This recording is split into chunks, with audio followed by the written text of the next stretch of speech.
Well, hello, ladies and gents, and happy today.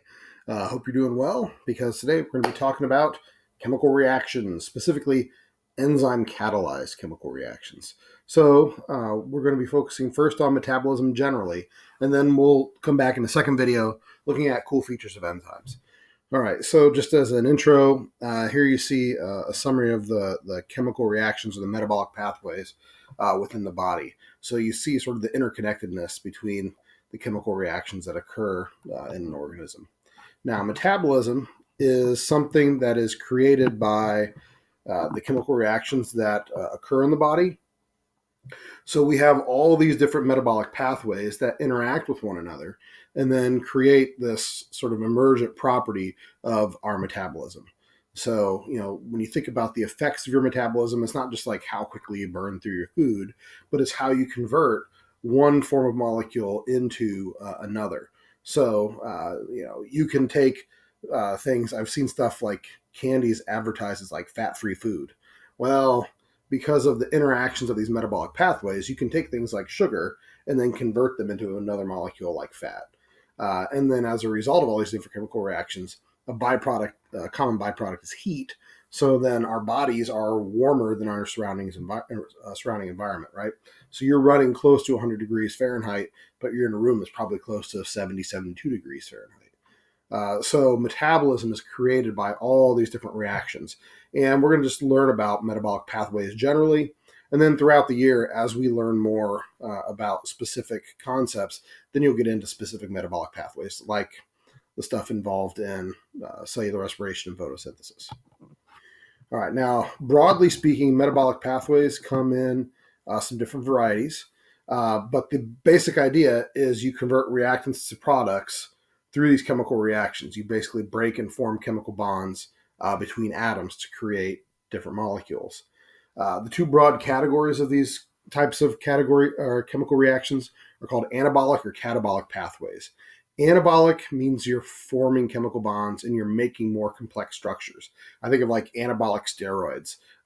Athletes have had issues with those over the decades where they use anabolic steroids to build skeletal muscles. So they're building up bigger muscles. One sort of anabolic pathway we're going to be looking at is photosynthesis. You can take carbon dioxide that's floating around in the air and link it together and make sugar out of it. So that's an anabolic pathway because you're forming chemical bonds between those carbon atoms.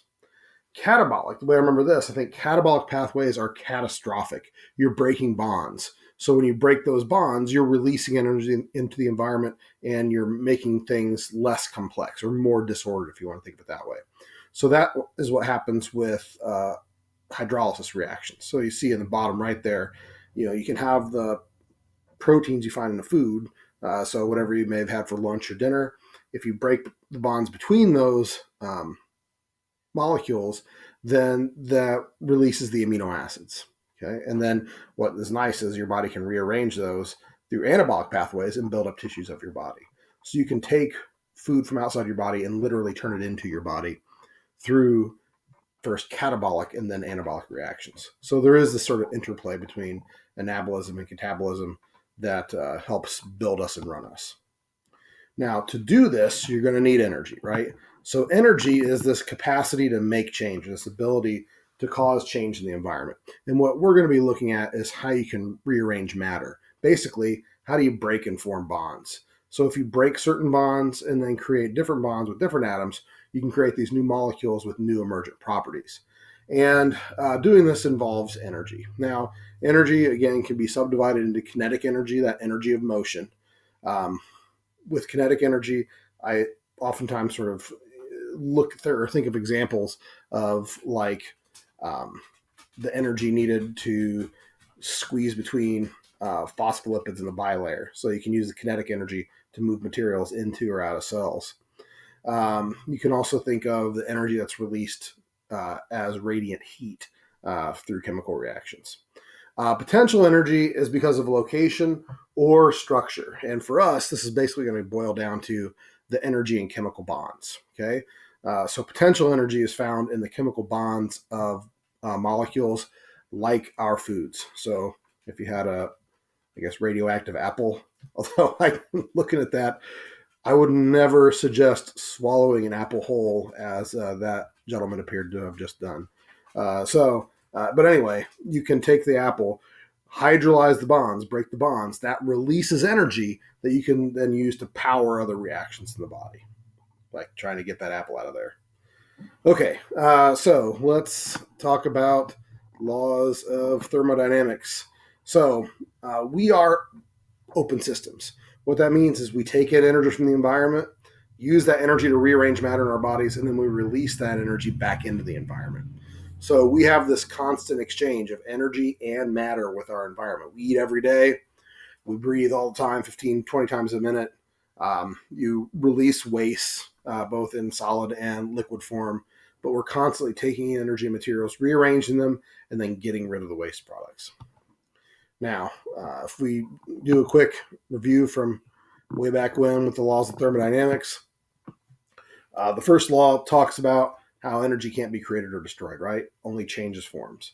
So again, energy can't be created or destroyed. It just converts from one form to another. So please be careful when you're writing with that, because sometimes people talk about creating energy. Like, meh, you convert energy. You convert it from one usable form, hopefully into another usable form, until eventually it's probably going to be lost as heat. And that's what we get at with the second law of thermodynamics. When you have these energy conversions that occur, taking energy from the sun, turning it into molecules of food, and then using the energy in food to power chemical reactions in your body. With each of those conversions, you're going to lose some energy, typically as heat to the environment. It may be light, it may be sound, think of like a burning fire, but you release heat to the environment. Now, one other feature of just matter is that there tends to be this disorder that occurs. Bonds break,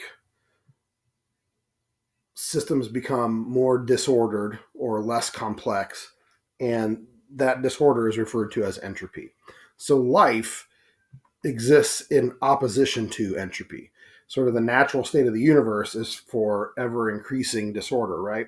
But what life does is it takes the disorder and then it combines it in really specific ways to create cells and organisms. So again, we fight the good fight, and maintain life by fighting that disorder, by fighting that entropy. And the way you're going to do that is by continually taking in energy and materials to sort of rearrange matter in a structured way to create and operate cells. All right. Now, when we categorize reactions, they fall into the categories of spontaneous or non-spontaneous. Spontaneous reactions occur when bonds break and energy is released into the environment. Okay. So again, spontaneous reactions occur when bonds are broken. Now, when you break bonds, think about how the system is going to become more disordered, right? So spontaneous reactions will actually increase entropy. They increase disorder in the environment. Spontaneous reactions don't necessarily need an input of energy, but here's an important distinction to make, because again, I think the words are similar, so sometimes people mess that up. Spontaneous is not instantaneous, okay? Chemical reactions can occur. Like you can have sucrose, a bottle of sucrose, but it may not break down. It'll break down eventually, right? But it may take decades for it to break down. So spontaneous reactions can occur. Bonds can break, but it could take a long, long time. And for an example of that, I think of styrofoam. Styrofoam is sort of a tragedy of a molecule because we don't have any naturally occurring metabolic pathways that break that down. We don't have enzymes that typically exist to break down styrofoams, although there have been some potential possibilities here. But typically in nature, you don't have the enzymes to break down styrofoam. So can styrofoam break down over time? Yes, but it could be sort of indefinite. It could take millennia for styrofoam to break down. So, the use of styrofoam may be short-lived, but it's going to stay in landfills for thousands and thousands of years because while it is a spontaneous reaction to break down a styrofoam, it's just going to take a long, long time. Now, non-spontaneous reactions, they will occur, but they don't just occur randomly. You have to actually put energy into the system, okay? So non-spontaneous reactions allow you to build things up, and you can do that by forming chemical bonds. But again, you're going to have to use some energy to do that. This is what happens with photosynthesis. You can take carbon dioxide out of the air and put it together to make sugars, but you're going to have to invest energy into that. So that's the power, the power of light, right? Now, when you form bonds, you make systems more complex. And if you're making systems more complex, you're making it more ordered. So entropy or disorder is going to decrease. Okay. So just sort of be comfortable with that relationship. Spontaneous reactions, you're basically breaking bonds and things are getting more chaotic. That will occur naturally over time, but it could take a long time.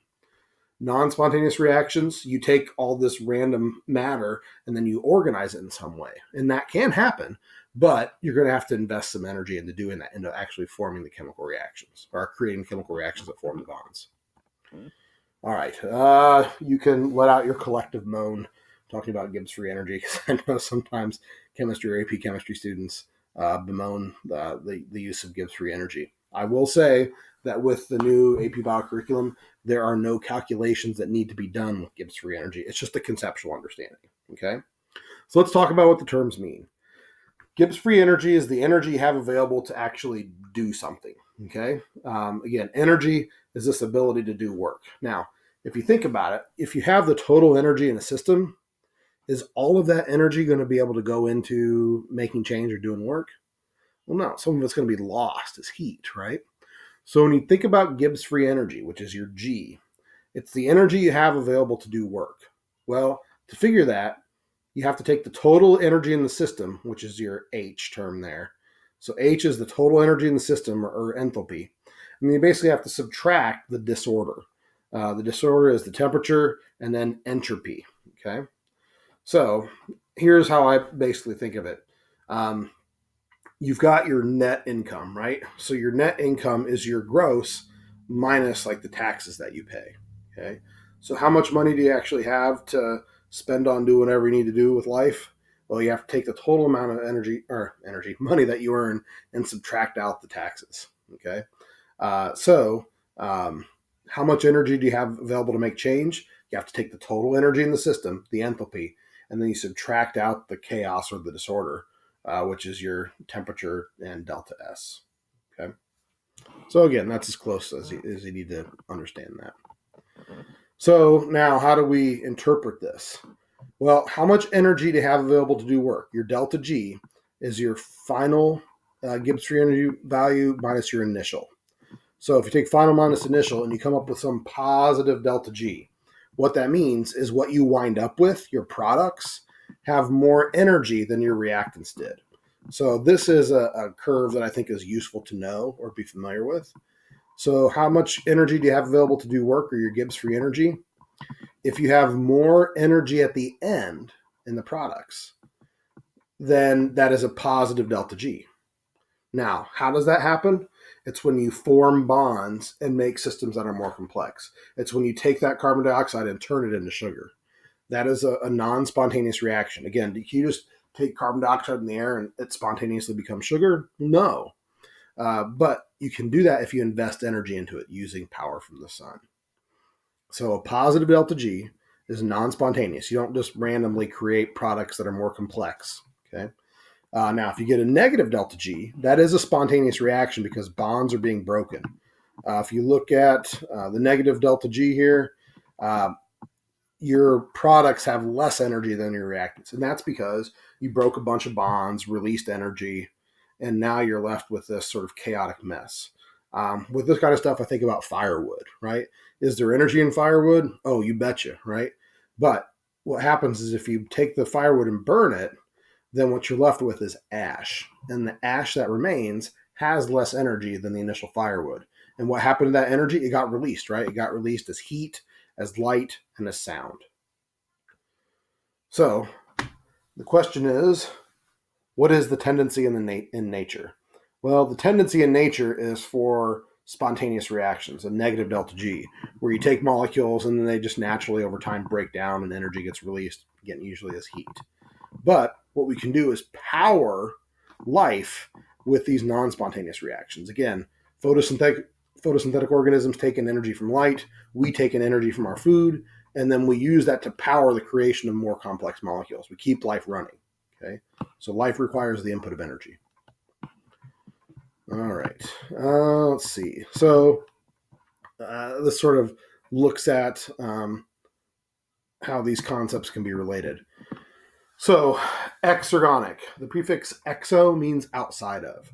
So exergonic reactions are spontaneous reactions that release energy to the environment. Okay, so if it's exergonic, you're breaking bonds, and if you're breaking bonds, you're releasing energy to the environment. So if you take a mole of glucose, you release 686 kilocalories per mole. Okay. So again, exergonic reactions release energy in the environment because bonds are broken. So here you'd see an exergonic reaction. The reactants have more energy in the products because the bonds are broken and energy got released. Endergonic, endo means within or inside. So with endergonic reactions, energy is taken into the system. And that happens when you form bonds and make a more complex molecule. So that is non-spontaneous. So that is like here, using the energy from light to make glucose. So making glucose is an endergonic reaction. You're taking energy from the sun and using it to power the creation of some more complex structure like glucose. And then the breakdown of glucose is an exergonic reaction. You're breaking bonds that releases energy to the environment. And then you're left with something that's less complex. Okay, now sort of tying these ideas together, the chemical reactions in the body convert reactants to products. And the thing is, almost all these reactions are driven by enzymes. So enzymes are important because they make these reactions happen fast enough for life to occur. So when you use enzymes to power these chemical reactions, you convert reactants to products. But remember, it's just molecules bouncing around, enzymes bounce around, all that business. So what can happen is if you take a product and it collides with an enzyme, it can be actually converted back to a reactant. So these reactions typically are reversible.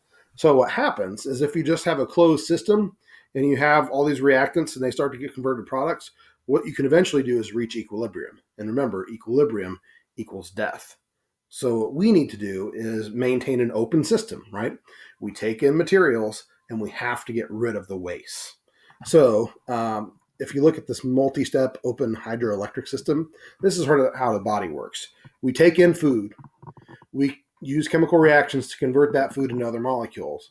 Then we take those products, convert them into still other molecules, and take those and convert them into even more molecules. But eventually you wind up with some sort of waste product that you got to get out of the body. So we exhale, we urinate, we defecate, because again, you can take in energy and materials, but you have to maintain this equilibrium. You can't let products accumulate. Otherwise you reach equilibrium, and that's not good. Okay. So what your body consumes, it converts in different molecules, and it takes those products and converts them into something else until eventually you convert it into something your body doesn't have any use for, can't do anything with, and then you got to get it out. All right. Let's see. We're getting toward the end here for this first section. What kind of stuff can we do with this energy? We talk about ATP, yeah. The kind of stuff we can do is different types of cellular work. Now, cellular work could be chemical work, like using energy to convert reactants to products. Okay. Some of the work that can be done is transport work, where you actually move materials across membranes. So here is a nice image. You see a little carrier protein that can act as a pump. You use ATP that changes the shape of the pump, and then it translocates the solute, actually moves it against its concentration gradient. So that's what we do to create that proton gradient in the mitochondria. And then mechanical work is actually the physical movement of molecules in the cell. So that's what we see here in this example with the motor protein. Again, you use ATP, it changes the shape of the myosin protein, and that pulls it along this other actin protein, little blue protein here. So with the mechanical work, you're actually causing physical movement of molecules in the cell. So those are the kinds of things we can do. Now you'll notice that we use the same molecule in all forms of work. The universal energy molecule, all life uses this molecule, it's ATP. Now, let's talk about what ATP is. I love this. I think this is fascinating. So before we even jump into things, let's just look at ATP. So ATP, it's adenosine triphosphate. So it's got an adenine, it's got a sugar, it's got phosphate groups. Hey, remember what that sort of resembles? A nitrogenous base, a sugar, a phosphate. This is really similar to a nucleotide. You think about how life evolved and how life is related. If DNA is this molecule of heredity, one of the first molecules of life, if we take a DNA nucleotide, a sugar, a phosphate, nitrogenous base, if you just string on a couple of other phosphates, then all of a sudden you've got ATP, this molecule that you can now use to power chemical reactions. So ATP likely evolved from DNA nitrogenous bases, an adenine nitrogenous base. And so useful is this molecule that, again, everything that's alive uses this to power its chemical reactions. So this is, really cool, a cool metabolic event that happened early in the existence of life. So anyway, what does it say here? Use exergonic reaction to power endergonic reaction. Okay. Exergonic reactions, you're breaking bonds, releasing energy, right? So what you can do is take an ATP, an adenosine triphosphate. You break the bond between the second and third phosphate, and that's going to release a little bit of energy. That's exergonic, right? But what can happen is you can use the energy released by the hydrolysis or breakdown of ATP to power something that's endergonic.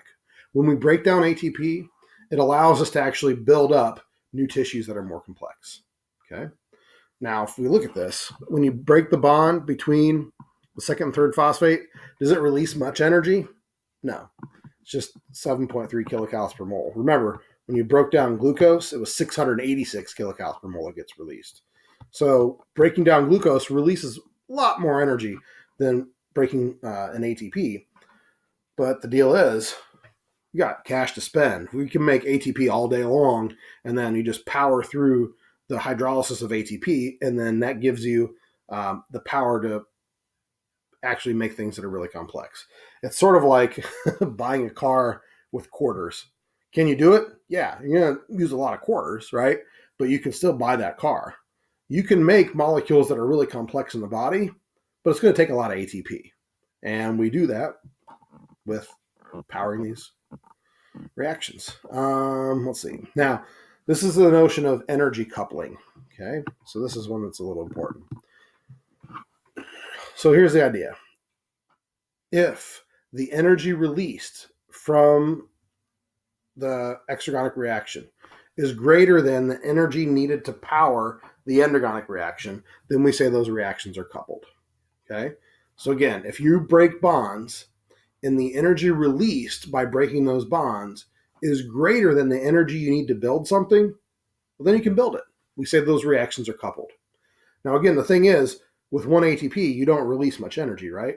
So how do you have enough energy to power something that's endergonic? You use a lot of ATP. We crank through tons and tons of ATP. So that's the notion of energy coupling. If the energy released from the breakdown of molecules is greater than the energy needed to create new molecules, then reactions are coupled and you can make something new. Okay. Now, this is overall exergonic, which means energy is going to be released into the environment. Pokemon cards.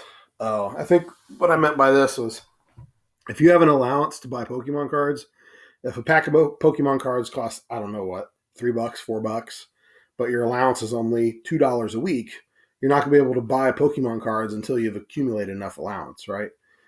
So, you can build molecules in the body, but you have to have enough ATP on hand. Okay.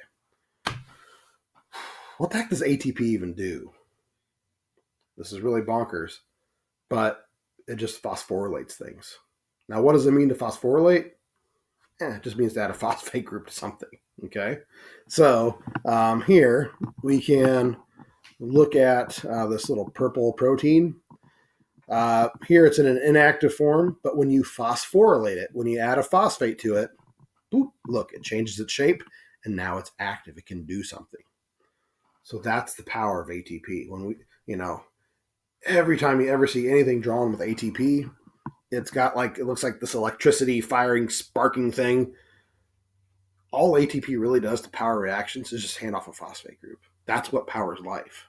If you hand off a phosphate to a molecule, it'll change its shape. And if it changes its shape, it's sort of primed and it's ready to do something. Okay, that's the power of life. So here we get to this notion of phosphorylation. So when we phosphorylate something, we're adding a phosphate to it.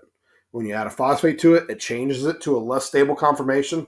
Imagine like standing on one foot, getting ready to do the crane kick from a Karate Kid. But what happens is when you add that phosphate, you change the shape of the molecule into something in a higher energy state. It's less stable. And then it's able to do some work. And then, of course, what happens when you lose that phosphate group? It just goes back to its original shape. Okay? So that's the idea of ATP and how it powers life. ATP is so remarkable because it just hands off phosphates to other molecules. When it hands off those phosphates, the molecules change their shape. When they change their shape, then they do something. And then when they give up the phosphate, they just go back to their original shape. But as long as you keep handing ATP off, then you can keep molecules switched on and they actually do things. Okay? So there you see this kinase. It's an enzyme, right? And when you add the phosphate group, you notice this groove gets larger and then it's able to do something. All right.